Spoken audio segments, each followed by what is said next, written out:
Good morning. Good morning. Good morning. And Eliza, I owe you an email from the other day, which Okay. I will fill out right now. No problem. I just wasn't sure because I could be there, but then I had to leave. So I just wanted to make sure I understood correctly what I needed to do. Yeah, I think if you know you're gonna miss a meeting, like you fill out the excused absence form on the Durham COC website. But I mean, sometimes people come and they have to leave early. That's fine. Okay. So there was not a, yeah. Okay. Mostly Yeah. I wanted to let you know ahead of time in case there was like other people that had said something similar, and then you could set the agenda a certain way. No, I appreciate that. It does Yeah. kind of make a difference when you're trying to figure out if you're gonna have quorum for the meeting. Yes. Yes. The good thing is that quorum does stand. So like once we've met quorum, it does stand for the rest of the meeting. Um, the only difference would be that the votes would look different. So we would have to make sure that we tally them up. But that should be okay. Yeah. So Right. Melissa, help me understand, the quorum stays for the meeting and people can leave, and we keep the quorum. So what does that mean in terms of how many votes we need for something to pass? We would still need 50% of or 51% of the those who were counted towards the quorum. So if Okay. people leave and we can't meet that, then we would have to like either, you know, hold that item off for the next time that we can all meet. Or yeah, that's basically the only thing we could do. Hold it Yeah. off for the next time we meet. Yeah. So let me just make sure. So if there's like 10 people and that's quorum, and 5 people leave, that would mean that like even if the 5 people that were left voted yes, we couldn't get 51%. Is that Right. right? Okay, Right. got it. Okay, I'm an examples person, so that's helpful. Thank you. Now, if only 3 people left and we get people to vote yes for an Right. item, then I mean, we still get to pass that item. Yes, right. So right. So like from 6 to 10, we'd be good if everyone voted yes. Got it. That's helpful. Thanks so much. No problem. Folks that watch this recording can also get this mini lesson on quorum. Good morning, everyone. Good morning, Anthony.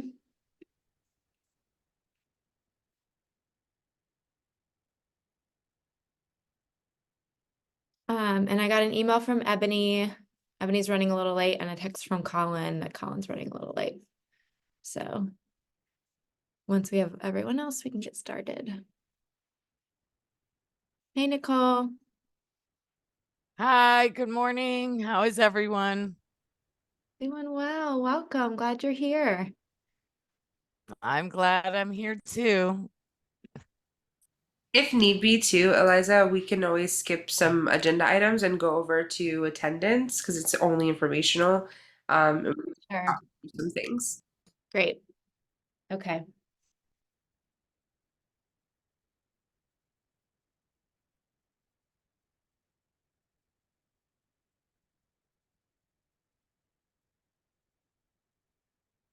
Yeah, I'd like to have one more exec person here. I think Rush should be here. And I think Sharita, I haven't heard otherwise. Good morning, everyone. Morning, Good Alexa. morning, Lloyd. How are you? I'm doing well, thanks. How are you doing this morning? Doing well. Happy it's Friday and it's going to be 60 around afternoon. So I'm going to try to get some fresh air. So I'm happy Yep. about that. Yep, that'll be nice.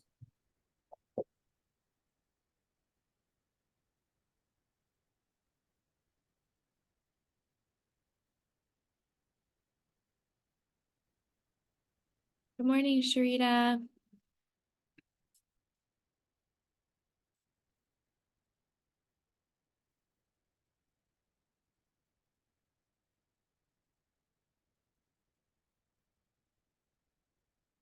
Give folks one more minute and then we'll get started. Yeah, Russ just texted. He's on his way.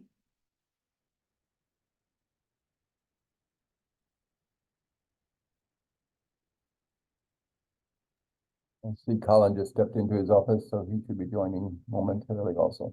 Great. Thanks.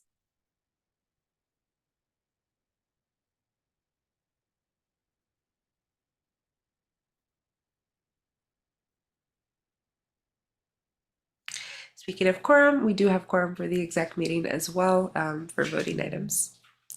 Great. Thanks so much, Melissa.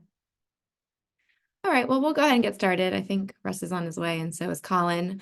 Welcome, everyone. Happy Friday. Hope everyone is well. We made it through January. It feels like January goes on forever.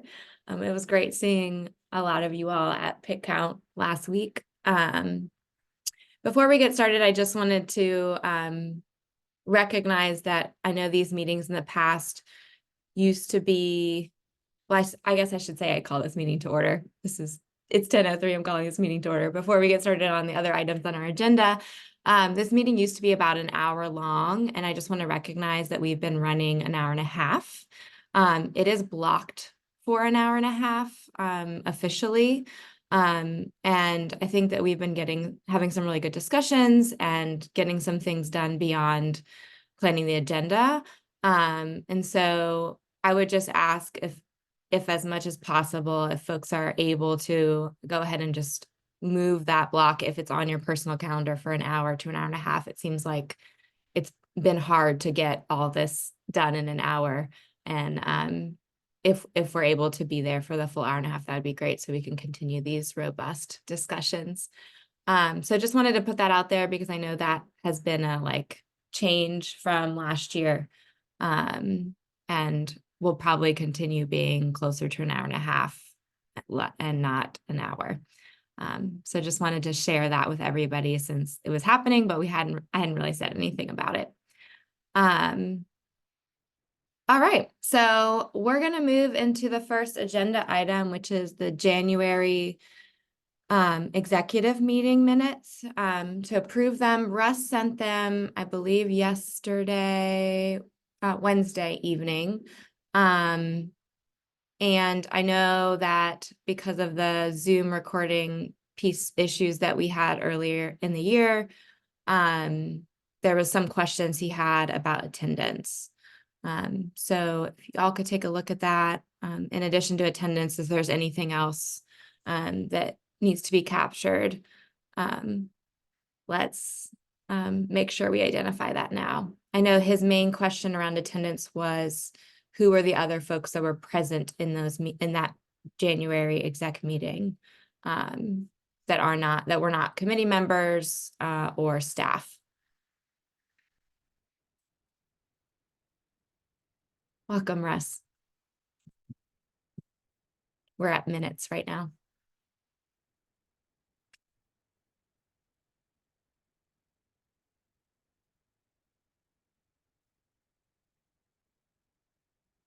Hey, Colin.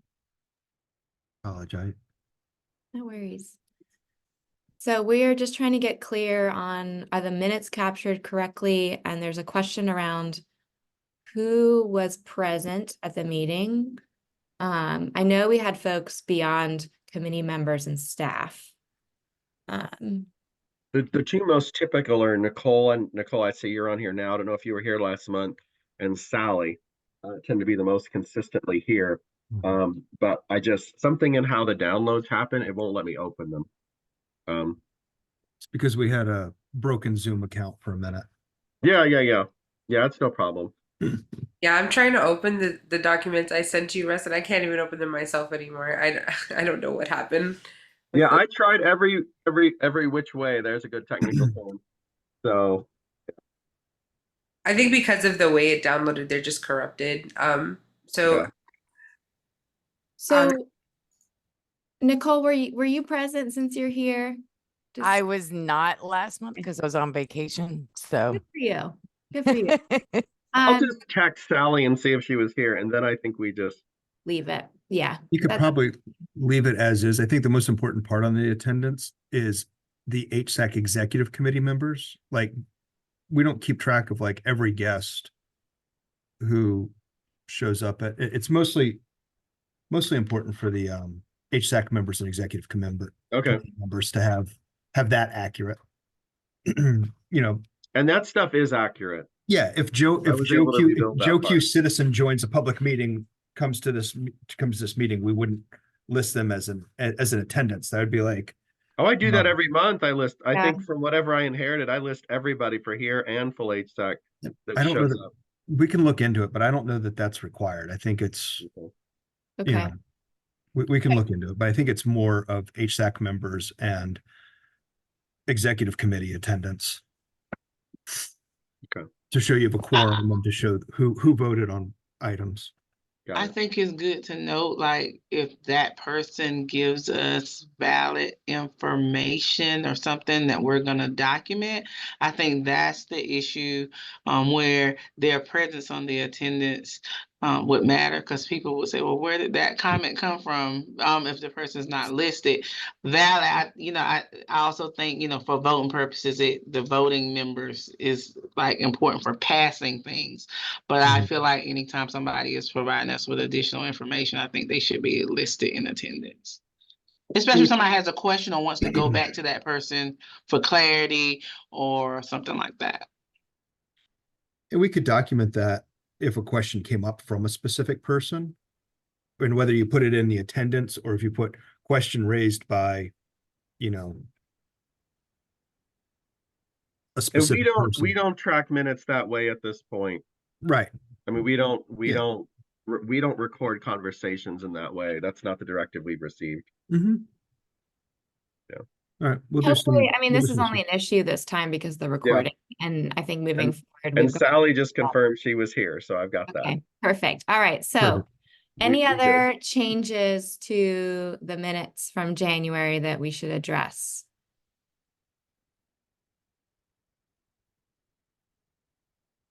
And if there's none, I'll take a motion to approve them.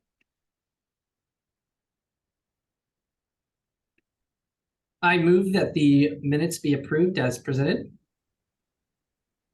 Thanks. We have. I'll a- second, Sharita. Thank you, Sharita. Everyone, please vote in the chat.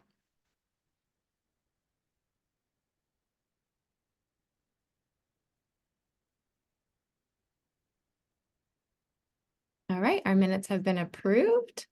Thank you, and we can move on to our next item, which is our quarterly attendance report from Melissa. You. So looking at our attendance for this last quarter, I did notice a trend that we've just had less people attending. I did look at previous years too, just to see if this was regular for December and January. So it looks like for November we had 17 total members who joined our meeting. December it was down to 15, and then in January we were down to 13.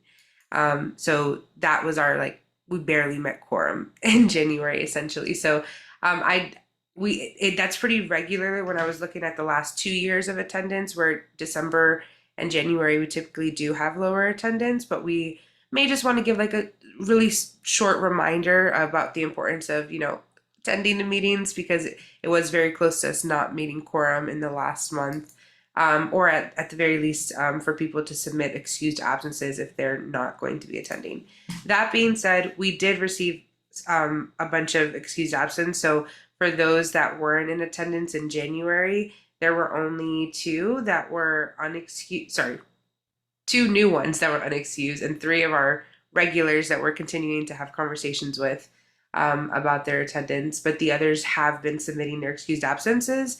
So I did want to point that out, because I think that the exec committee has been making a pointed effort to talk about attendance more often in meetings. And I have noticed a lot more of those excused absences coming through. So I do think that those conversations are helpful.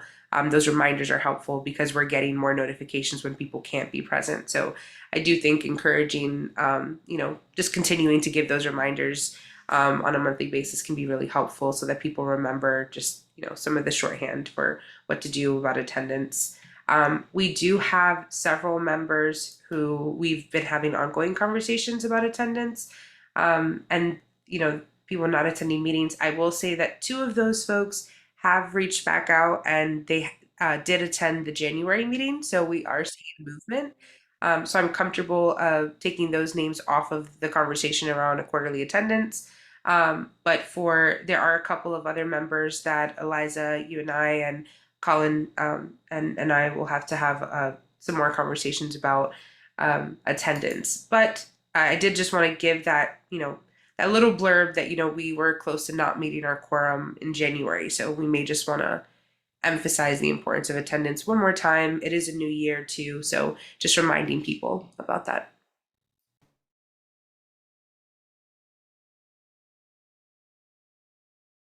Great. Thanks, Melissa. Any questions or thoughts from others?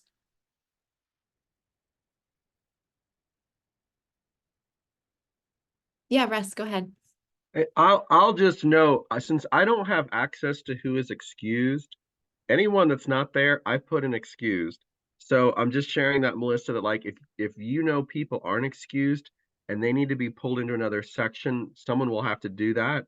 So that somebody doesn't come back later and say, well, no, it says I was excused in the minutes, because I don't have access to that. So I'm just assuming excused if not present. That's a good point. How would you feel about just listing them as absent? Because if they are excused, I mean, they're still absent.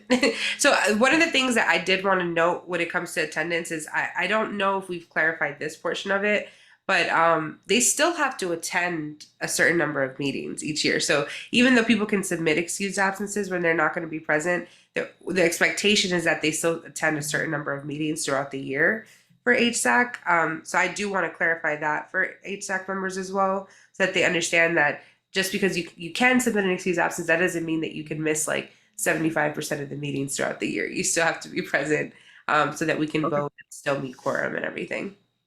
I think that's a fair change. I will make that change. I'll just say absent members and leave it at that. Great. Makes a lot of sense. Any other questions, thoughts around attendance? Okay, thanks, Melissa. It sounds like when we get to our agenda for February, that might be an item we want to consider to put on the agenda. It's just a check-in around an update, check-in conversation about attendance. All right. Let's see. Next on our agenda is the February retreat planning review, and we're back to Melissa. And yesterday, I believe we received an email with some of the details that are being proposed. So Melissa, I'll hand it back to you. Thank you, Madam Chair. Let me share my screen. So if anyone didn't get a chance to see the draft agenda, I'm just going to go ahead and share here as well. Hold on, let me let Colin back in. Perfect.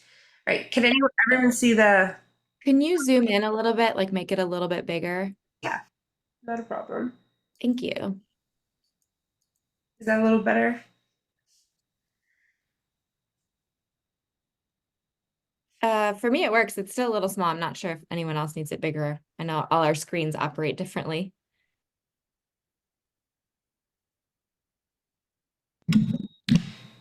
Okay, I'm gonna take silence as it's fine.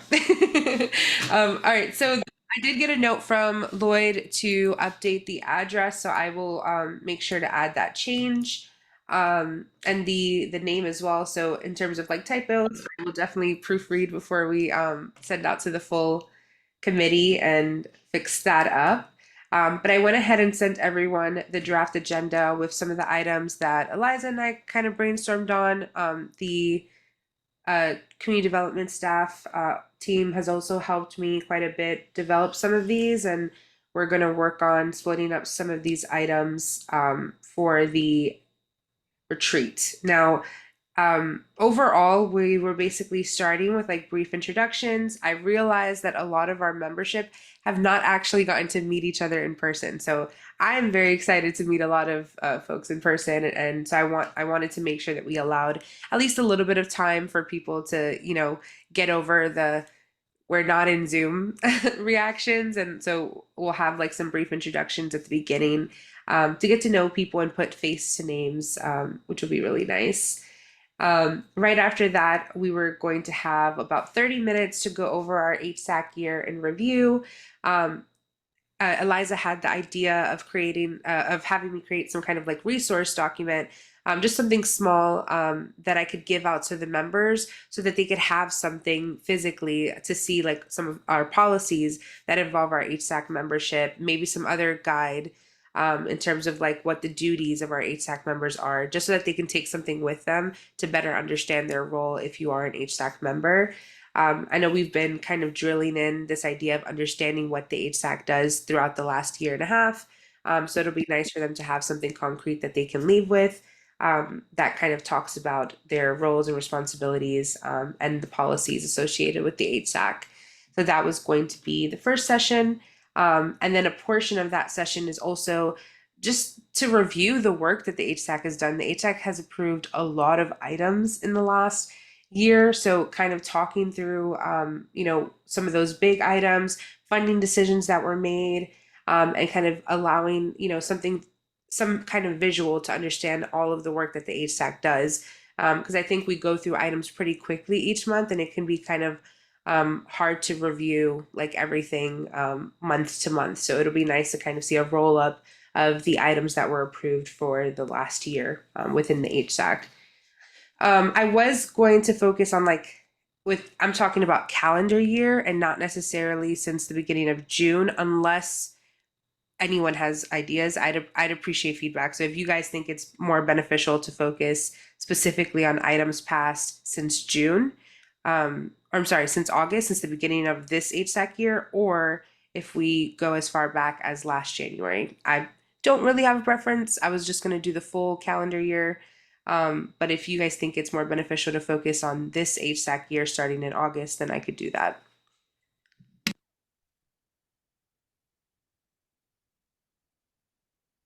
The next item is we have talked about several HSAC members have been interested in actually understanding what some of these spaces that our agencies work in. So specifically, shelter has been a huge topic within the last year in HSAC. We've heard a lot of conversations around the need for emergency shelter, and there's definitely been growing conversations about wanting to understand what our shelter capacity is and all of those things. So it does make sense that a shelter space would be the first space that we would actually bring our HSAC membership to view. So UMD has agreed to be the shelter that we will tour during the meeting. It happens to be in very close proximity to the fellowship hall that we'll be in for the retreat. So hopefully, folks won't have an issue walking over to UMD for that tour. We have an hour and 15 minutes set for it. I'm assuming that the tour itself will take about 50 minutes or so. And then I did let UMD staff know that, there may be questions, so just allow some time for that at the very end. So we are planning to have a little bit of time for questions at the end. We will have a lunch break as well. Once this retreat agenda gets approved with comments, the plan is to send a food preference. There you go. The food preference survey. I just want to make sure that, we're being understanding of people's different dietary restrictions. So I will send that out to the full HSAC so that we can have a couple of options. We haven't decided on a caterer yet. I don't know if you all have input. I will welcome input if you guys have caterers that you've used within the city of Durham who you would recommend. But we definitely want to make sure that we provide food. It's going to be a long day, especially because we have the full HSAC meeting at the end of the day. So the plan is to provide food after the UMD tour. Right after lunch, we would transition into a community resources conversation. We've had a lot of conversations in HSAC about, it's not just COC funded projects. There are a lot of other agencies within Durham COC that contribute within our homeless system. So I was going to provide a small pamphlet of some that includes some names within the city of other organizations that help. Heart was one such organization that, not necessarily receiving direct funding from us, but they do a lot of work within the homeless system in Durham. And Abena who is one of our committee members, actually offered to give a brief overview of the work that the Heart team does. So I also included her in this section. In terms of like what we provide, what staff is going to provide for this portion of the agenda, it's really just going to be like a small, you know, one small letter giving some lists of organizations within the COC and some of the resources within that organization. And then the rest of the time for this community resources agenda item would be for Abina to go over the Heart Teams program and answer questions essentially. The next item has to do with an overview of the COC funded projects.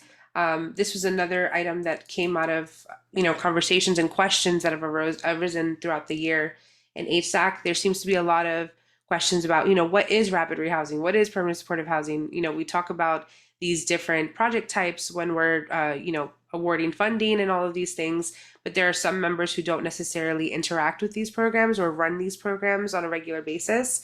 So we wanted to provide some kind of context as to what these programs are.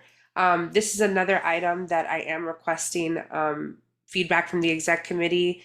One of my colleagues, Lloyd, is going to be giving this presentation specifically, and I think the question is surrounding whether we only want to focus on programs that are funded by the COC, or do we want to expand this conversation to all of the projects within the COC? And maybe even a discussion over dedicated housing funds and how we leverage other funding sources within the COC for, within our homeless services. So I think that's another question that we'll want to try to discuss during this retreat agenda conversation. The next item has to do with a small group discussion. We're going to do a lot of talking and listening during this retreat. And if I've learned anything from being in retreats and conferences in the past, it's that it gets very mundane to just listen and not be able to contribute too much to discussions throughout the day. So Eliza and I had talked through doing some kind of small group discussion about the role of the HSAC and what should HSAC be doing, and having those kinds of conversations. I've talked to my team about it as well, and Colin gave me some really good questions to consider. So the concept would be that I would send questions beforehand. So before the retreat, I will send a list of questions for people to consider. And then we would discuss it during the small group discussion. We'll have 45 minutes for it. So we'll essentially allow people time to kind of like discuss, and then one member from each group will then bring items that were discussed within their small group to the larger discussion within the retreat. So that'll hopefully break up some of the lectures throughout the day. The last item is really short, and it's just for us to go ahead and we've purchased books for our HSAC members with the last stipend that we received from the city. So this would be an opportunity for us to go ahead and give out those books, and then also provide some additional resources. Like I know I'm pulling together some resources about our different project types into like a small like packet that I can give out just so that people can walk away with something. And then the last thing that would happen during these closing remarks were to go over any potential action items. So if there are action items that come out of any of these discussions during the retreat, we'll basically review them at the end as well, just so that we can make sure that we're continuing the conversations that start during the retreat. So that is the full agenda.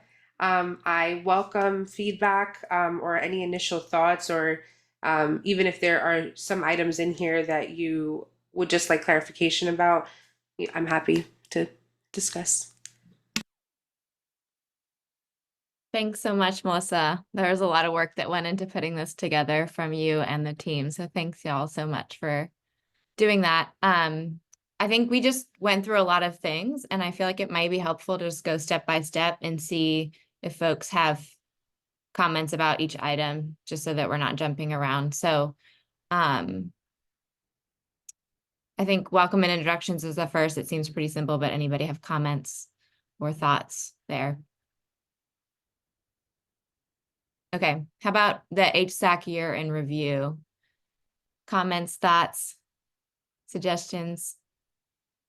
Can I jump in? Sorry, I was trying to hit my little hand Oh, thing and yes, hit the wrong button. yes. No, on welcome and introductions, I'm just wondering if it would be helpful at the beginning for our main facilitators to set some kind of ground rules and how we'll interact and even like create a parking lot option. Because I think with so much information coming and people being at such varied levels of understanding that and I think we can honestly admit we have a tendency in our conversations to kind of squirrel chase a little bit because we can get very passionate about the most recent problems. So if there's some way to kind of like channel the energy as we go through and set that together early on, I think that may help us to be productive, if that makes sense. That's a great idea, Russ. Do we, Melissa, do y'all have access to like chart paper, sticky chart paper and markers that we could like stick up around the room and have one that's a parking lot and one that says action items that we could capture visually for folks throughout the day? We have like sticky notes in the office and stuff. I don't see why we couldn't do something like that. I welcome the idea. The really big ones though that go on the wall. Do you know what I'm talking about? Not the small ones. I don't know if we have the really big ones. I have like I have that in my office. whiteboard stuff like but they're not like huge. If you have some and don't mind bringing them, and you can definitely bring them in. And then would you mind getting there a little bit early with me, Eliza? And then maybe we Yeah, can like set yeah. up and we Yeah, can I'm like happy to do that. talk about how we want to structure the room. Yeah. I can bring a couple markers and those big pieces of paper. I think it'll just be helpful for not just to have it in the notes, but for folks to visually see us like putting it somewhere. So they've, you know, if we're saying this is a parking lot item for later, that they don't feel like it's gonna get lost. So yeah, I'll do that. I'll bring chart paper and I can come early. Russ, that's a great idea. Thanks. Thank you. I am writing it down as well. And then also we will lay some ground rules. I listed it in the background for the introductions. I just didn't talk it through, trying to rush through it. I'm sorry. But we will go over like kind of the purpose and the goals of the retreat. And part of that discussion will be understanding like, you know, there are a lot of things that we're trying to get through. So we'll allow some time for discussion after each agenda item, but there will be some items that we may not have time to get to. So I love the idea of having like somewhere where people can put those ideas so they don't go away. So yeah, I really like that. Lloyd, I see your hand. Thanks, Eliza.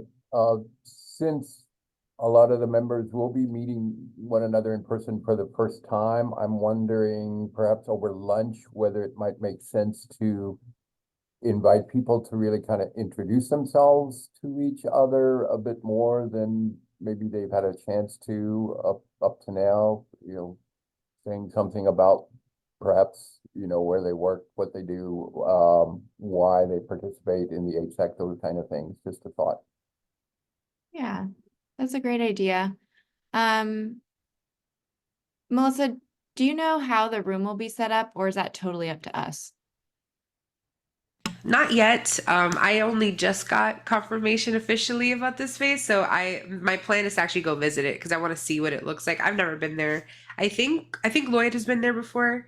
But my understanding is that it's a pretty big space, and when I spoke to the church admin, it sounded like they would be, you know, very flexible and help us set up the space however we needed. So Yeah.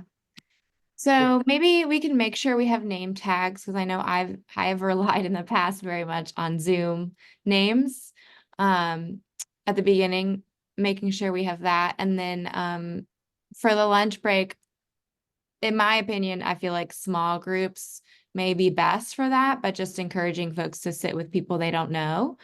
So the conversation it feels more organic and less like we're still in a meeting during lunch. That would be my suggestion, but I loved the questions you presented, Lloyd, as like, you know, maybe some optional questions for folks to share with each other.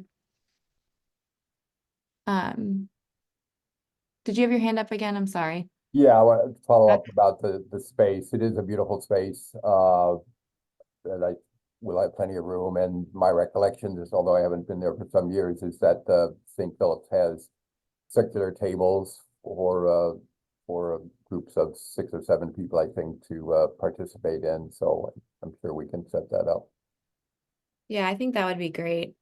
I'm not a fan of the like, I'm in a retreat and in rows because I feel like I'm back in high school or, getting lectured at. It's better. Like for me, I feel more in community in squares or circles. Okay, so great suggestions. Shrita, I'm seeing some suggestions in the chat and looks like the one that may connect to welcome introductions is the icebreaker, getting to know you. So maybe that's another thing to think about at the lunch tables, because I know if we did a getting to know you with everybody in the welcome and introductions, I think that might take 30 to 40 minutes. Like a bingo. Cute. I like that. Yeah, I was about to say that I've done that in conferences before where they like give you like a little card, and by the end of, the lunch period or whatever, you have to like have some names of people that you met, and then like a fun fact. So maybe we could do something like that during lunch where we'll ask people to like, have 2 people and some fun fact that you learn about them. I don't know how you guys feel about that. It can be silly, but it can be fun given that it's a long day.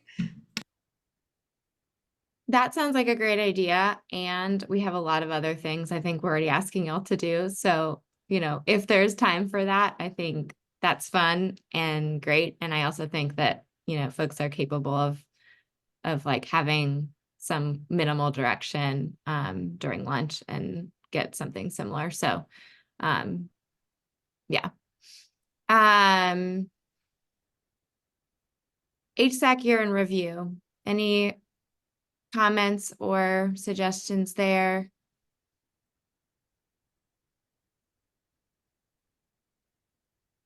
I just wanted to highlight, maybe I missed it, but I think one of the things that I am interested in is particularly for newer members, like understanding what items we've approved. I think especially visually, like understanding that in HSAC full meetings, this happened in our last full meeting, we didn't review everything. There was like a suggestion that came forward from a committee. And so I think seeing that visually, even just with one item, is going to help people understand the flow of decision making. And I think that might be particularly helpful for folks that have not received a formal orientation. So that was just something that I know that Melissa and I had talked about that's written in there, but I just wanted to highlight that I think that will be helpful. Yes, Russ. Is there any concern? I mean, I'm just wondering how you do a year in review without kind of covering the COC funded projects. Is there, I'm just wondering if there's a way or need, I may be overthinking it. That's a very likely option. Of kind of giving that overview of here's the kind of work that we do. I think there was an earlier question about, do we cover the different ways of funding? Absolutely. People need to know about the DHF, if nothing else, and ESG, and then connect those dots. Because I'm wondering if you're going to get a lot of questions out of that early presentation that then are going to be answered 2 hours, 3 hours later. Yeah, so I think that for the HSAC year in review piece, I was trying to focus specifically on work that HSAC members have directly contributed to. So I was thinking more along the lines of approved items and those kinds of discussions. Okay. But I definitely want that feedback more. I want more from you about like the COC funded section, because Lloyd brought that question and I agree with you. I think it could be very beneficial to kind of give like more detail about other ways that we utilize fund aid within the COC, beyond just the approved items from HSAC, the approved funding decision. So yeah, I want to talk more about that, because I don't think that HSAC fully understands like there are other funding sources that come through that we've utilized each year as well.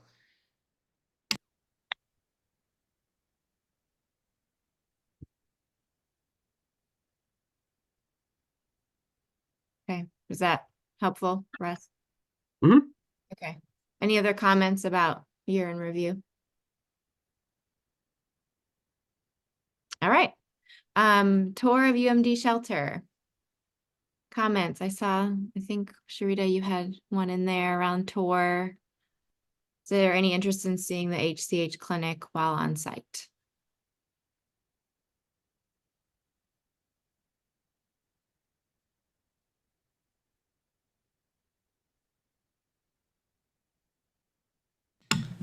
I will say, I know, like, as staff, we did a tour of UMD recently, and they didn't take us into the clinic, mostly because like we were concerned about like if there were people actually meeting in there. They And can't take you in the clinic. I can take you in the clinic. We are not open until 1. So if you come over to the shelter side, we're right next door.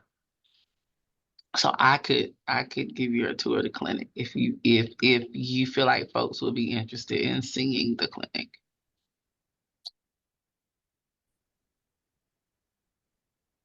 I would recommend seeing the clinic if the schedule allows. I think it's an important part of the services and ministries that are going on that campus. Yeah, I would agree, and I would like us to, at some point, I don't know that it'll happen in the retreat based on the planning that's already been done, but I think we fairly soon in HSAC need a pretty thorough presentation on kind of the legacy health projects, like the work that Sharita does, the work that Sally does, how it connects to Lincoln Health, because we're engaged in all these conversations now with different parts of Duke that have various levels of understanding of these existing, like I'm saying legacy as they've been around a long time. And I think there's not a lot of information flow outward in terms of what they do. I know Sharita, you were expressing understandable frustration a couple meetings ago of like what gets referred and what doesn't.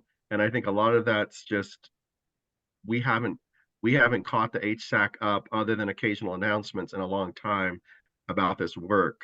So I think, touring would be great, but I think sketching out time sometime soon for Sally, Julia, Sharita to, a great like comprehensive PowerPoint on exactly what this work is, how it connects into the system, what it offers, that kind of stuff would be great. So Thanks, Russ. Colin, I think you have the list of ideas for future agendas. Could you just add that in there so we don't lose that between now and when we get to looking at that? Not Adding, really saying it's for February, but just on our agenda planning, Yeah. you have a document. Could you just add something that would remind us that's something that Russ brought up? what specifically? It was the legacy projects. What is it exactly you want to talk about, Russ? Or think would be a good idea? I think as a system, I can't remember the last time that we had discussion of what does the clinic do that's at Urban Ministries, what does Sally's work do, what does Julia's work do, and I feel like I'm ending up in a lot of other. I'll say for me, I'm ending up in a lot of other conversations with other parts of Duke Health that don't seem entirely aware of the existence of this work, and I feel like that speaks to we need to raise our awareness, just like we're putting energy into understanding the heart team that's new, like this Right. legacy work that's been going on. We need I feel like we need to create that space so they can kind of help us comprehensively understand what's going on, what's available. Because I think we're in a kind of challenging place where we're talking to other parts of Duke Health that aren't aware of it. And I'm not able to articulate like, oh yes, here's what's going on with these Okay. pieces in a way that's helpful. That's helpful. We did a similar thing yesterday in the by names list meeting with all the providers kind of going around talking about what their projects do and what they can and can't do and how referrals are accepted. Right. So I think doing kind of a larger pool of people in that, because that was just the by name list proposals. So we Great. can definitely get everybody together and make that. I'll jot that down. Thanks. So that's a great idea, Russ. I'm curious from about 2 things. One is that I heard Sharita say the clinic opens at 1, and right now we're visiting 10:45 to 12. So I guess there's 2 questions there. One, is it possible for Sharita a question for Sharita. Is it possible to open it up earlier so we could tour it before it's officially open? And I think secondarily, what has been the conversation with UMD about the amount of time? I don't want to lower their amount of time if they've said we need this amount of time to make this happen.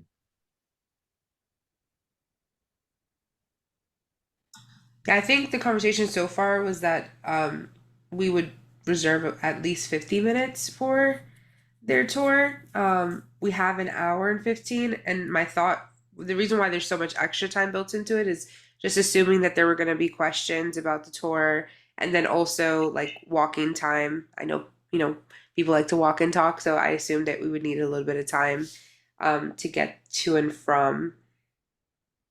Sure. So how much time do you think a tour of the clinic would take, Sharita? And then perhaps I can talk to Sheldon. So the clinic is not that big. So it's not gonna take a ton of time. I mean, the walkthrough of the clinic is maybe 5 minutes. There may be questions that people have that may take a little bit more time. UMD doesn't have access to get into the clinic, so that's why they can't tour the clinic. But I do tours in the mornings of this clinic often for different people who are interested in the work. So I would, the time that's carved out is perfect time for that to happen. And so since you're going to be over here anyway, as soon as you go on the shelter side, you're basically at the clinic. I was just wondering. That's all. I think it would make sense to include it then. I don't see why we couldn't, especially I think there's a lot of interest in seeing it. I wanted to see it when I toured before, so I think it would be nice to include it as well. Great. Great. So it sounds like we would like for that to happen. And thank you for Sharita for offering to open that for us and take us on that mini tour. So Melissa, Sharita, if y'all want to, get together with UMD and just make sure that they're aware that's happening. I have not been over there, so I don't understand the flow of space. So it might make sense to like stop in the middle of the UMD tour rather than do the whole UMD tour. And I'll let y'all figure that out. Sharita, did you have something else you wanted to share? I see your hand.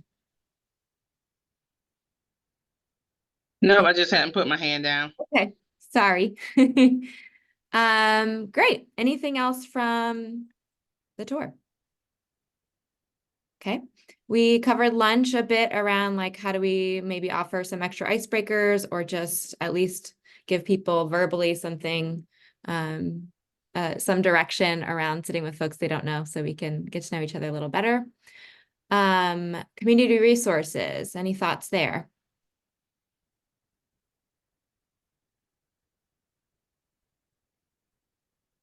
Hearing none, I have just two things. I know originally Abena had shared that she would, when I think in our last exec meeting, that she would be interested in offering like specific update around the interviews, I believe is what she called it, that they're doing with folks. I felt like Hart is doing some work as a part of Familiar Face, and there were some pieces of that she was interested in sharing about that was like, I think she could give us some context about Hart and the work that they're doing. But I felt like there was some more specificity to what she was interested in, that I think folks who already know about Hart may be, in addition, excited about. Yes, thank you, Russ. They've been surveying folks who are unhoused. And then also she had mentioned perhaps an update on this pop-up shelter they did at East End Park 2 weeks ago. So I wasn't clear from what you shared, Melissa, and from what's here, if those are still things that are being discussed. Yes, I think that was the plan. Actually, now looking at the agenda, I think, and you guys can tell me if you disagree, but I think it would make more sense to move community resources right before the small group discussion. One thing I didn't mention about the small group discussion is I did ask Anthony, who's been overseeing the work of the lead work group, if he would be willing to request that some of the lead work group persons with lived experience, if they would join that small group discussion, kind of lend some, their feedback about some of the work that HSAC is doing, and maybe even some perspectives about how they think it could the work could look different, essentially. So I believe that during the last lead work group, it did sound like some folks would be interested in joining in those conversations. And we do have some HSAC members who are in lead as well. So they will. They are, Melissa, at our disposal. So we talked about inviting some of them to observe as well as to lead the small group discussions, and they are very open to it. Yeah, so thank you, Anthony. So I don't know if that makes more sense than to put community resources right before the small group discussion, because some of those conversations that the lead work group could be very helpful in having is kind of giving those community perspectives. And I think that is some of what Abena will be talking about in her presentation as well, is, what is she hearing on the street? So I don't know if you guys would agree that maybe we can move that around. I'm okay with it. I just want to make sure, and I don't know the lead group that you're referencing, but I just want to, like, if Abena is talking about surveys they've done with folks that are unhoused, I just want to make sure that that doesn't feel weird then going straight into folks in those small groups leading. Like, to me, it makes more sense to have that separated, or to have Abena after, so that folks who can kind of speak for themselves and what they want to share first. Yeah. So the only thing is, like, the lead work. I'm sorry, Colin. What were you gonna say? I don't know that we want Hart sharing their research in this particular meeting. Like, I think the Hart team's research really belongs in policy and planning to start. I think Hart talking about the type of work they do and what they do is appropriate for this group. Otherwise, we're going to go down some rabbit holes and end up chasing, oh, well, this group said this group said that. How do we fix it? And that's not the point of this retreat. This retreat is sort of to get everybody a good overview of what's happening and how the system's interacting and how all these different pieces intersect, is my understanding.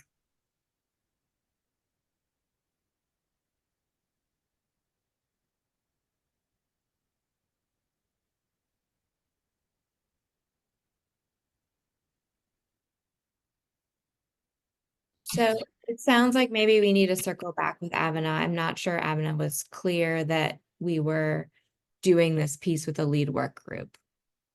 So I think that feels like what might send us down that rabbit hole that you're identifying, Colin. And I'm not sure that we want to, yeah, I mean, I think it's important for the COC for us to be able to show, and part of me is like, it's good to have the Hart team there, but I think it's also really important for us to really define what the Hart team role is within the homeless continuum, because right now we're kind of working on parallel tracks. So I think we need to talk to Abena and sort of say, hey, this is what they're doing. And then we as the COC and the HSAC and as the lead agency need to be able to come back and say, and the homeless services is going this way. Hart team is kind of responding to a variety of calls, and we're working on integrating and getting the two teams, working together through. Hart is now going to have access to the HMIS and be able to, when they interact with somebody who's experiencing homelessness, they'll be able to see that, oh, Johnny is connected to street outreach.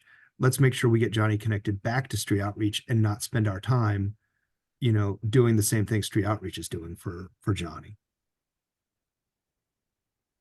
I think it's sort of important for us to make sure we're not sort of creating these two separate groups that are working on homelessness, but they're not tied together. And Abena is part of the continuum and the HSAC. It's a matter of tightening up, how does this partnership work so that we're not duplicating efforts, because sometimes there may be some duplication and sometimes that duplication is needed. I was just going to say, so I was looking through my notes, like with Abena, from her and I's conversations, and based on what we've talked about, it sounds like the idea behind her presentation would be just giving an overview of what Heart does in general, and then briefly mentioning the fact that they are surveying and getting feedback from community members who are currently unhoused. And then the discussion was potentially giving, one story of that she's come across. So I don't necessarily think that it was like really getting in the weeds in terms of like, systemic ways that Heart works, but just like more so overviews and then one potential story that could be shared with the HSAC. I don't know if that clarifies anything.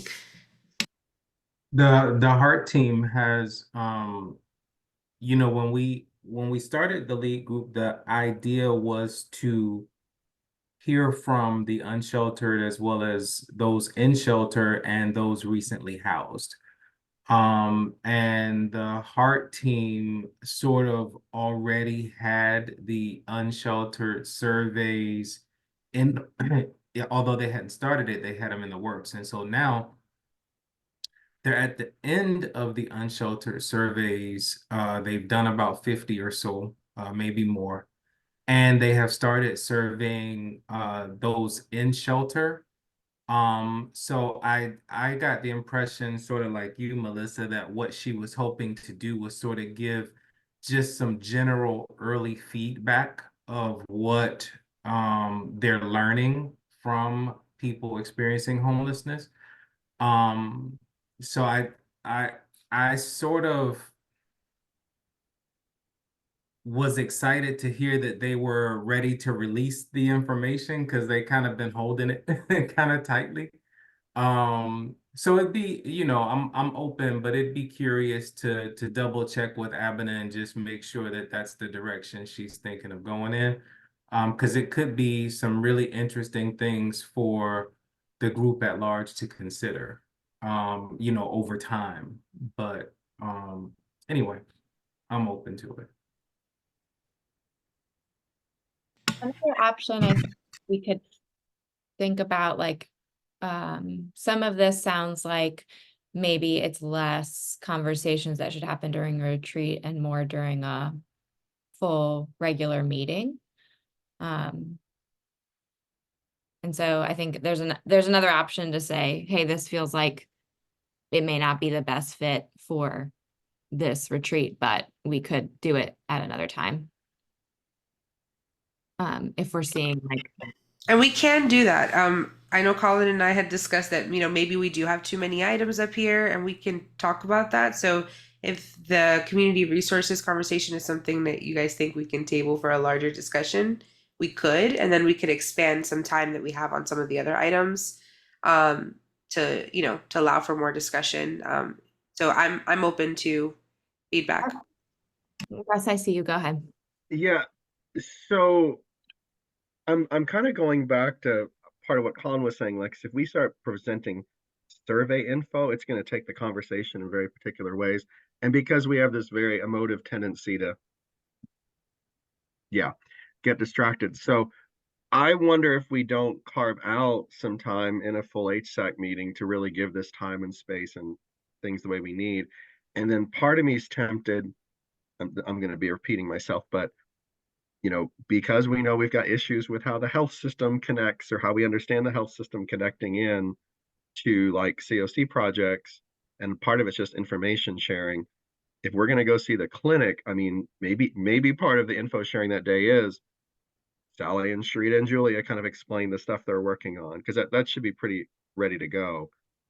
Don't know if that makes sense, but that's such an integral piece, and we're going to see the clinic, and I bet most people don't even know that the clinic's there. Or what it does, or how it's connected to Lincoln and Duke. Which is very frustrating because we've been here like 30 years. Well, again, it just speaks to like we need to create the space and maybe get some marketing help. Just so the info, and I mean marketing in a broad way, but I think I've heard your frustration on that, Shrita, and I've acknowledged my own lack of knowledge around it. And I feel like I'm fairly informed. And kind of acknowledging there's an info gap there, and how do we start to address it?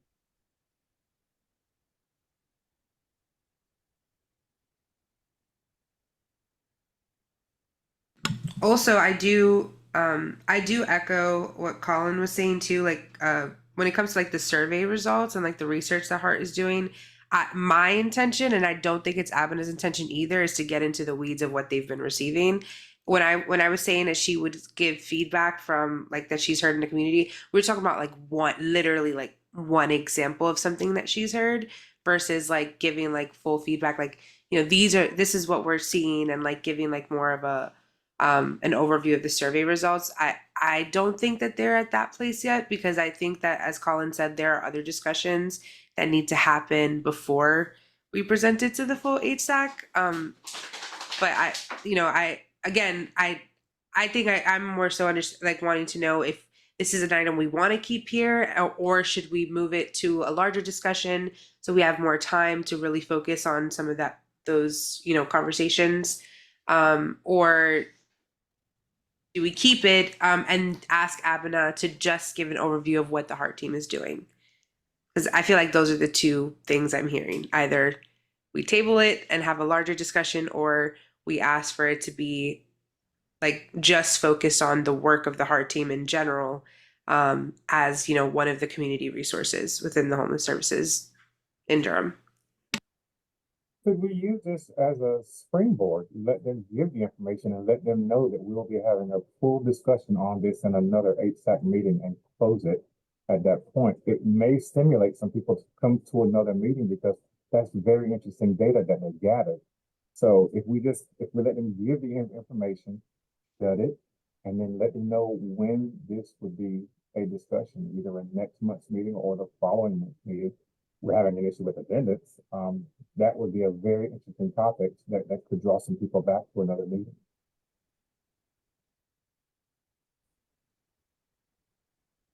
That's a good point. I think from this discussion and the clarity that you've provided, Melissa, I'm also like, I think 30 minutes feels like a lot of time for like this basic interview, basic overview.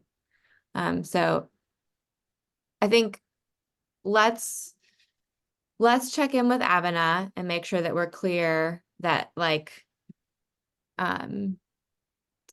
this is something that like this like basic overview that's described is what she's intending to do. And I think that if that's the case, let's continue forward in this space that we have it in. Just check in on the time. I do really like this idea of the sheet of programs beyond Heart too. I think that is going to be a really helpful resource for HSAC members to understand landscape. And then if Abina is saying this is too far from what I initially like thought we were going to do, then we just can circle back and maybe plug in something different there.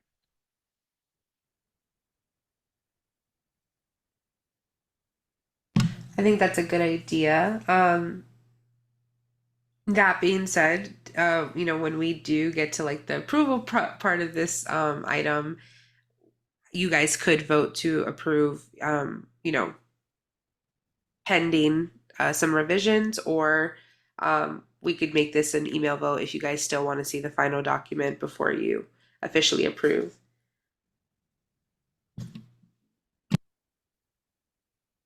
Okay. Let's remember that as we continue, because I know we are at an hour, 30 minutes, we have some items left. So let's remember that piece. Overview of COC funded projects. Any comments? Thoughts?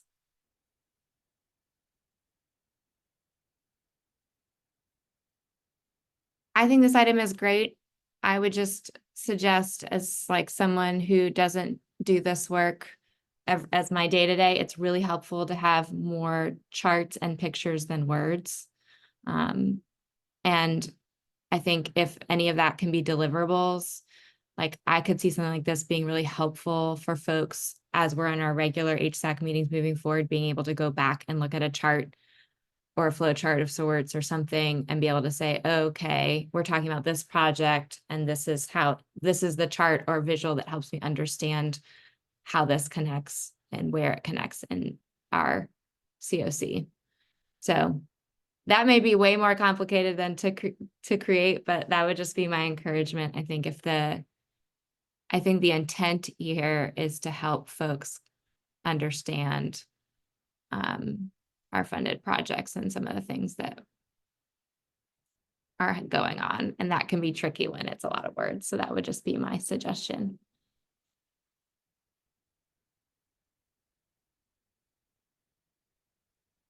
Thank you. Uh, And One Russ, more, thank you. one more thing about that, Eliza or others. I do see Russ saying, please incorporate ESG and dedicated housing funds, CDBG as well. Okay, so we'll work to provide an overview of all of the various funding sources, perhaps with special emphasis on the COC funding. Sounds good. Thank you. Okay. Small group discussion. We have kind of talked about this a little bit. Is there any other thoughts? Oh, there was something that Sharita brought up about the questions. How are the questions being developed? It might just be helpful to know the questions or be able to see them as exec before. I guess you did say you would send them ahead of time, but it might be helpful for us to see them before they get sent to everybody else. Is that possible, Melissa? Yeah, so I can actually just talk through some of the ones. Let's see.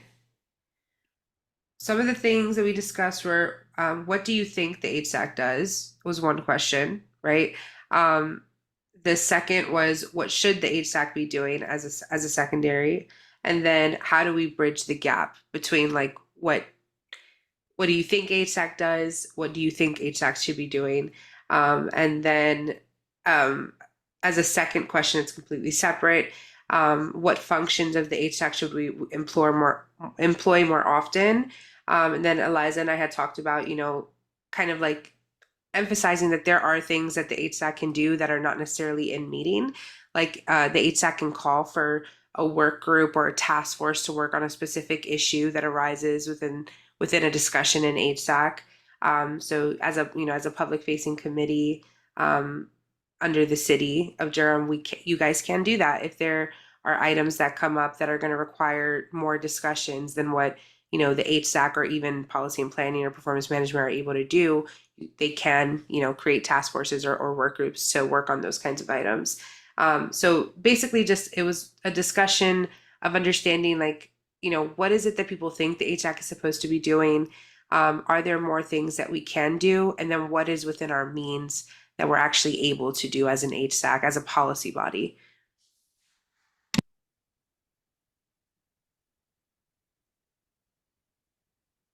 That sounds great, Melissa. I would just maybe frame the policy body piece at the beginning. I think there must be some blurb somewhere about how we are set up to be a policy body. So that, yeah. I just don't want the first two questions or one of those first two questions. I think folks could start talking about like action items right away. And I think it would be helpful to frame like the work of HSAC is more long range. And if there's interest like in more short-term things, how might then where are the avenues where we can activate that? Does that make sense? It does. I like it. Yeah, I always think it's important to frame the discussion beforehand. So I think that's something we can plan to do, is just give like an overview of some of the things that HSAC can do beforehand, and kind of framing that discussion before we give them the questions. I agree with you. I think it'll lead to a better discussion versus like action items before they actually understand, what can we do. Yeah, and I think it could just be like a sentence or two. Like, I don't think we need to go into details because I think some folks might argue that we could actually operate differently in those details. But just a simple framing, I think, may help. All right. Anything else for small groups? Any feedback on those questions? Okay. And then we have closing remarks and future involvement. Any feedback on that? I can close this out if you'd like, Eliza. What do you mean? Well, I don't know. We don't have anybody listed there. I think it's just Oh, I staff. see. Okay. And sure. then Yeah. I should probably check and see if Reginald, are you opening us at the beginning? It looks like I am. It looks Okay. like I'm welcoming in some way. So Melissa and I will work that out. Okay, I'll check with Reginald and see if he wants to, say good morning or anything. I don't know what his Yeah. schedule looks like. And then we're gonna need somebody to kind of be a timekeeper to keep it on track and facilitate. Who do we want? I'm happy to do it if you'd like. There's a lot of moving pieces. Is that not a secretary function? It could be wherever. I'm just saying somebody needs to do it. I don't care who does it. Wait, what's a secretary function? Being the timekeeper to keep all these things on track. Ha! I'm just saying, told that's you. like usually in the like rules of I know, I order think that's a world, that's all. parliamentarian's job, and that's different than secretary last I checked in Robert's Rules of Order. No, I mean, somebody does need to be, I do think in support of whoever's presenting it each time, like the timekeeping piece is a good idea, somebody be doing that, but also like when random questions come up that are like parking lot things, somebody to be like, hey, that sounds like a parking lot question. So it takes some pressure off the person presenting, if that makes sense to decide in each case. So just both things to keep things moving forward. What about Russ? Would you be comfortable if me and you did that together? Sure. Because I also feel like if it's one person the whole time being like, that's a parking lot item, I think that can be tiring for that person. So Indeed. we can like take turns. Sure. Yeah. Colin, are you suggesting that you would be willing to like lead us from item to item? Like, could that be something that you do, like Yeah, what I normally do during exec? Yeah, I can do that. Yeah. I can do it. Kind of just keep us on time as best we can and So between us, adjust as we fly. yeah, I think between us three, then people will be hearing different voices and that may help and also help us kind of, if we're all on it, then we'll get there together. The only other thing I thought for like a final, like some sort of exit ticket, like like wondering if folks would be willing, instead of like via email on the spot, was this useful? What would you like to learn more about, and be able to collect those like really small and simple so that we get some feedback. I think that from this, there's opportunities to think about some of the items in our upcoming meetings and just to be able to capture that from folks immediately. I also think there's an opportunity to ask a question about meeting in person, but I know that can be a touchy subject. So I think that can also be an opportunity to collect some immediate feedback from folks. Are we reducing the heart? I know we talked about 30 minutes for heart. Are we reducing that or is it staying at 30? Well, I think we're talking. I'm gonna reach out to Abena, get clarification about what the needs are. But if we're asking her just to give a brief overview of like what Heart Team does, I think it makes sense to reduce that to maybe like 20 minutes, and then we can expand. I don't know what you guys think. I was thinking we could expand the time for the tour, for more questions, but I'm open to feedback. I would, on the Heart Team piece, my recommendation, and just throwing it out there for feedback and thought, not saying it has to be done this way, but I think what would be useful in this setting is to hear what the Heart Team does and try and hear what is it or how do they feel they could help the homeless system, or what are the things that they would like to be able to better partner with on the homeless system, which gives us something to take to further discussion down the road on on building that partnership and relationship. Also, I'm just very eager to hear about how the tent situation went. So, like, them being able to give us that information, I think would be awesome. I can tell you that. Oh, They had 7 people the first night, 11 the second night, and 23 on the third night out of 24 cots. And one of the Davids on the Heart team was sort of driving around and finding folks to bring into the tents on the last night that they were stood up. So it was successful. I think there was only one hiccup where the generator ran out of gas a little bit sooner than they were expecting. So it took a little bit of time to get it filled up, but it did go well. It was a successful pilot.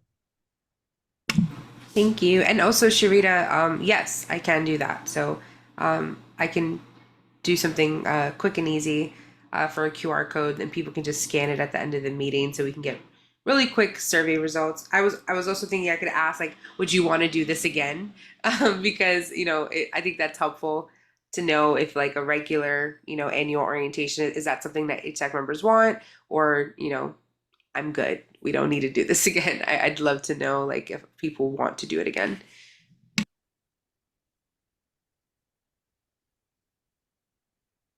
Great.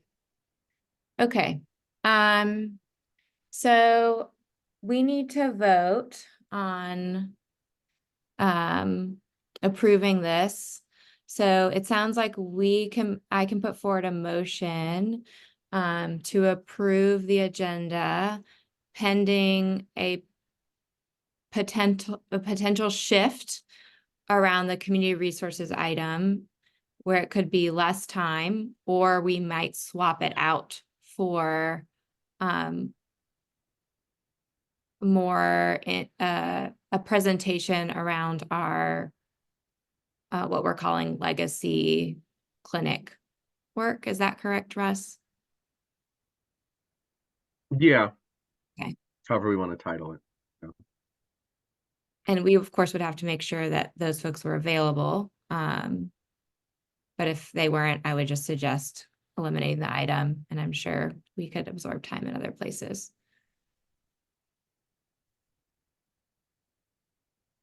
So the motion is to approve pending a potential change of the community resources item to either lower the amount of time or reallocate the time to other items or a presentation on our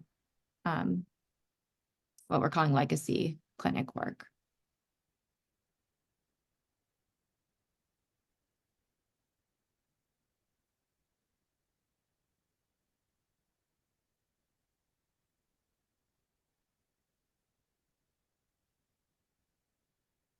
Sure, I'm taking notes. Do you need a second? Is that where we are? I think I I'll need second. I'll second. what am I allowed to make the motion? I just put the motion on the floor. I'll make the motion and Sharita Okay. second. How's that? Thank you. All right, please vote in the chat.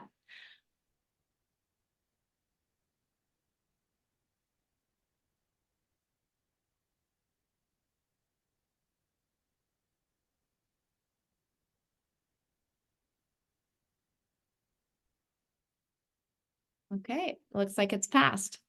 Thanks, everybody, and thanks to Melissa and staff for this good discussion. It was helpful to go through piece by piece, so I think it's going to be a really great retreat.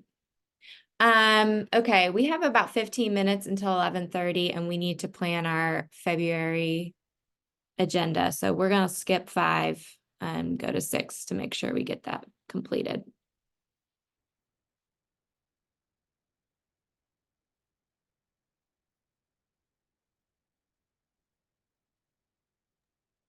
Share my screen here. And as you're doing that, I just want to note under other, we do have a request for a presentation from the Early Childhood Homelessness Task Force. I think it would be great to do that in March if possible. So I just want to put that out there because we've put them back a couple months and haven't answered. I I think that could be a lot for February, but I'd propose, it'd be great if I could get back to them and say you're on the agenda for March. We might have time. Okay, we'll see. maybe- Yeah, it's another presentation, so I think I'm more inclined to pick maybe more discussional items, but we'll see. We'll see what elevates. We got the February retreat stuff here. I'm gonna try and break this out to February HSAC meeting. Sorry, it says retreat there because the retreat is in February, but those aren't the retreat items. I don't know if you just Okay. want to delete retreat and that could be your Got February. it. Okay.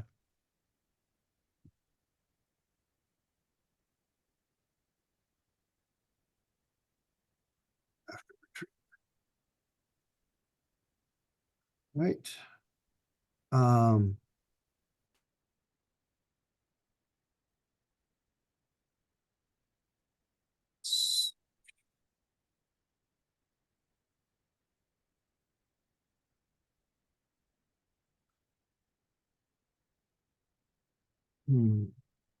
Population, there's a lot.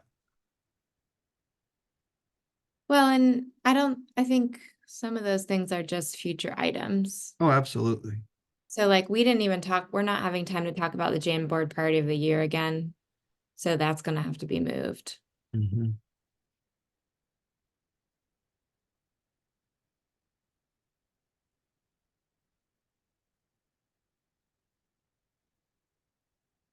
Yeah.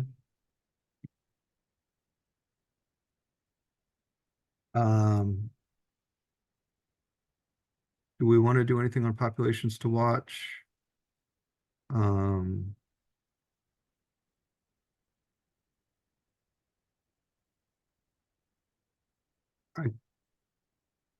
I've put in a request to get some information on housing bond stuff. I'm not sure that we'll have it by then, because it's a lot of information in a lot of different places. But I can check and see. And who's up? It's performance management policy. So I think it's executive committee is that right? Thanks. Yeah. think- Executive committees after Yes. performance management.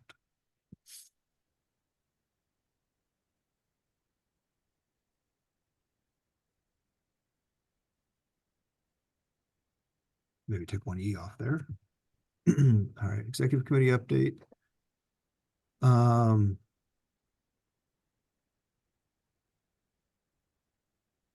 What else do you want to put in here? I mean, we got a pretty full retreat all day. People's brains are going to be pretty mushed. Yeah, I have to confess, I lean a little toward if it isn't an absolute necessity, it doesn't need to get covered once we've been together that long. I am curious about, I know we have a potential piece switching, but if Abena is keeping that time and we have been at the shelter and at the clinic that morning, does it make sense to circle back to that piece in the afternoon as a part of our like meeting?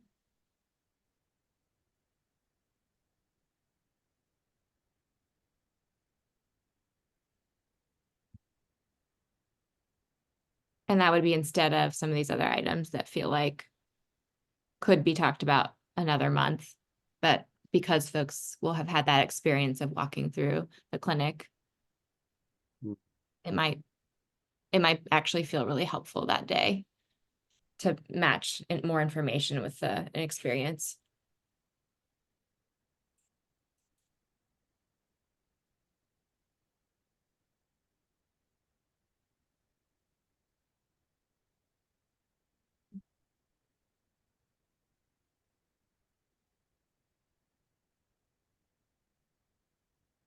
Could just be.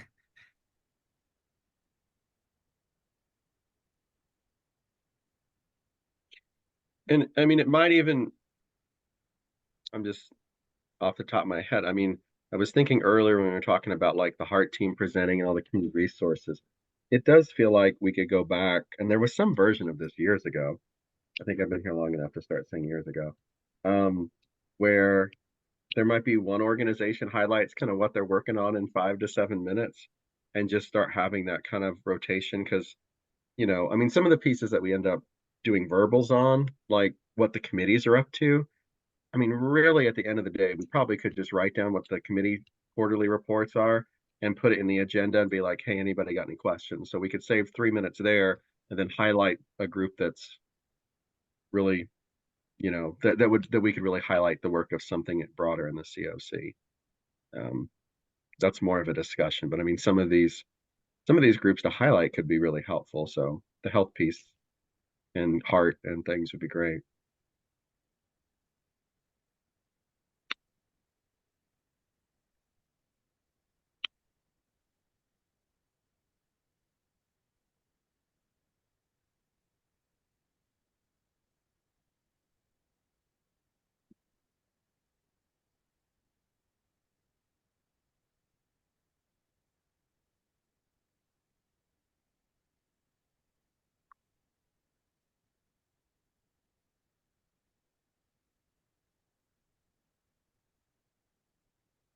Is there anything that we have to do in February?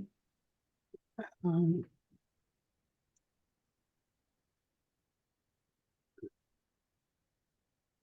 don't have anything that needs to be approved. Executive committee update. I mean, you could use the meeting sort of not as a debrief, but hey, we had this retreat today. From the retreat today, are there any things that you all want to focus on or feel that we need to do some additional work on, or we could potentially open up some discussion on any of the parking lot items as well, just to cap it off or map out next steps.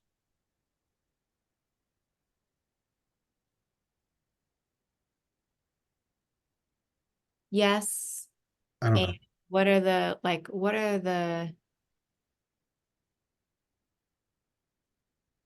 is that going to be confusing for folks that couldn't make it to the retreat and are now in the meeting? You could always like make it like a situation where we're providing an overview of like we had this retreat today. At the end of our retreat we're doing closing remarks, and we're kind of like sum up what some of those items that we're taking away from the retreat are. We could basically provide that same update but to the full HSAC, and others who are not members who are interested in knowing like what work the HSAC is doing to prepare for future planning. And then that can lead into a discussion about future items.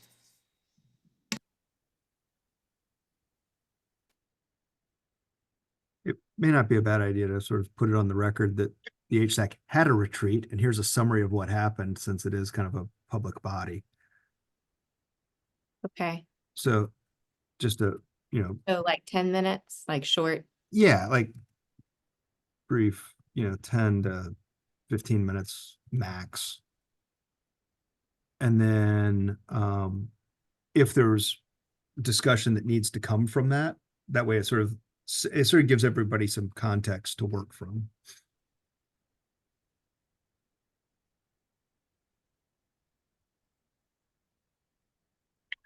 Can I ask a quick practical question? And I probably have missed this. So we're all going to be on site for the retreat, and then we're having a meeting starting immediately after. I assume people are going to be able to join online. Is something being done about, I assume most of us are just going to keep sitting in the room. How that's going to work? Like, is there some tech being brought in, or is there tech in the room? Am I making sense? Good question. That's going to be my task over the next couple of weeks, is like planning and finalizing details for this. Okay. My plan is to visit St. Philip's in the next week or two just to see what's already available there. My team knows that I am like a tech nerd, so I also have a lot of my own equipment that I could bring. So I'm just going to see what St. Philip's has first, and then Okay. so that we can set up for something hybrid, so that everyone can still participate. So I'm just trying to see what's available to me Got as it. Okay, Phillips before. good. Thank you, Melissa. So it does sound like we don't have anything we have to cover then. Is that correct? I think the only thing, Colin, that's coming up right now for me is the letter we approved for budget. Mhm. Where That's is coming- that? That's coming to you today. Right, okay. So would it be helpful to just name that? And is it important to share that signed letter with folks? Just so they, It's up to you. okay. Um, I may just do that in the executive committee update then. yeah, I mean, that's probably where Okay. it best belongs. Okay. So Sharita, what do you think about if we can't fit this piece around y'all giving, like you, Julia and Sally a little bit of time to offer some updates? If that's not something that we're putting into our retreat, is that something that you think might fit well in the February meeting, or would you prefer to do that So some other? I think that's a possibility. Sally's not on the call anymore. She had to go to a meeting. I will talk with Julia and Sally, and I will confirm it, but you can put it there for now. Okay. So Mhm. I'll That makes- propose that that's our priority if it works, and if that group of folks feels like that's the right time, given just like that it's been a long day and other things, I think their perspective is important there. And if we're not doing that, can we identify one other thing that might be helpful as an alternative, as a secondary? We,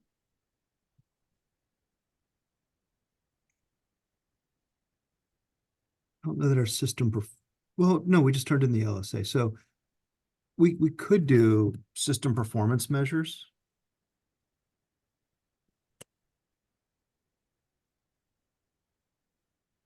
I'm not sure we're gonna have our system performance measures, data ready, for the, current system performance measure reporting season. Well, we just did our LSA, we just turned in. We could at least report out on LSA data. We can report the LSA data, but that's not quite the same as the system performance measure. True. And maybe there's something that's not on this futures list. That someone on this call might, like, I'm open to items outside this futures list if folks have ideas that feel important or tied to even some of the things on our retreat agenda.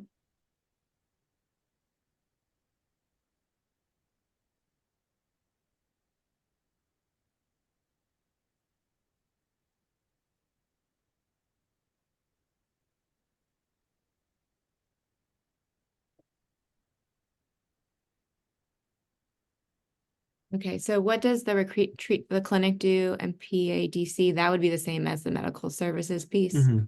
Okay, got it. All right, so we would do medical services or LSA data, not both. Is that Yeah. correct? Gaps. Hey, Sharita, what do you think about adding not just the services that are available, but also sharing what are the gaps that we have in homeless healthcare?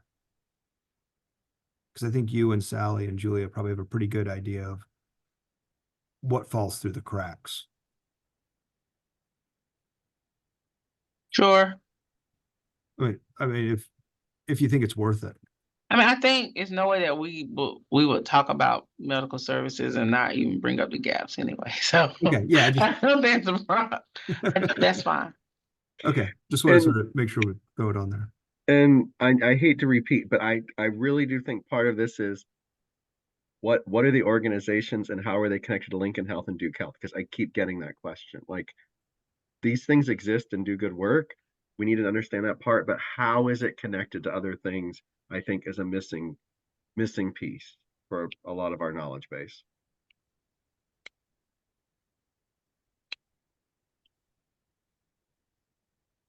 Mhm. Okay. So what this would give us would be a pretty short meeting. But Don't that say it too loud. Every time it gets said, not it short never meeting. works. But I do think that makes sense and is a good plan. Are folks any other thoughts about the February agenda following our retreat?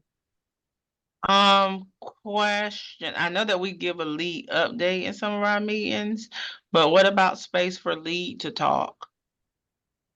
The lived experience group? Like to the whole HSAC versus in those small group discussions. Yes, yeah. Anthony, I'm gonna let you jump in there since it seems like if you're still on the call. I think that will be just fine. I do think you know, Melissa and others' intention around the small group discussions was to answer some questions that could potentially give out some of that information.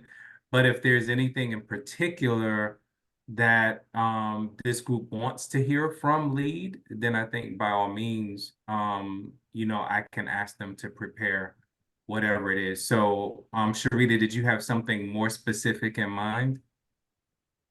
Really No, quick. I just always think about, like I think we talk about a lot of data and we talk about a lot of big things. So I'm always kind of big on us also kind of remembering who we're serving and them being present and a part of the work that we do and the conversations that we have. That's all.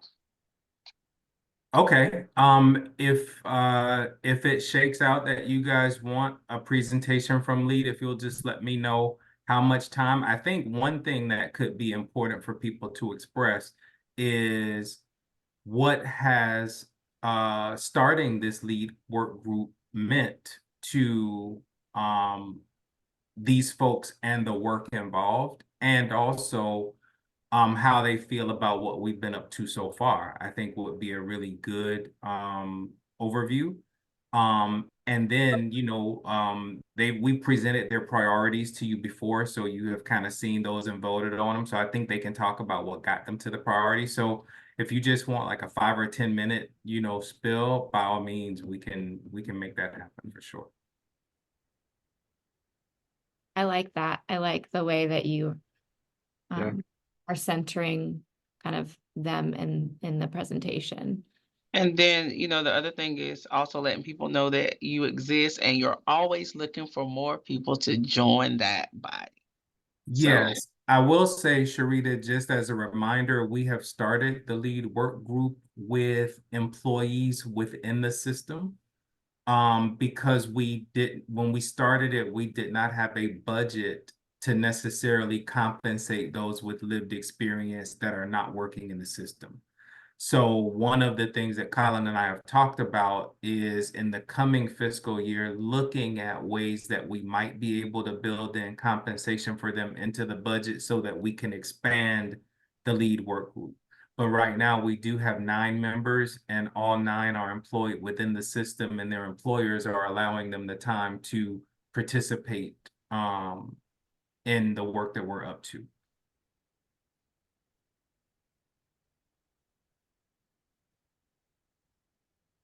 Thanks, Anthony. That makes sense. All right. And I appreciate the intentionality there.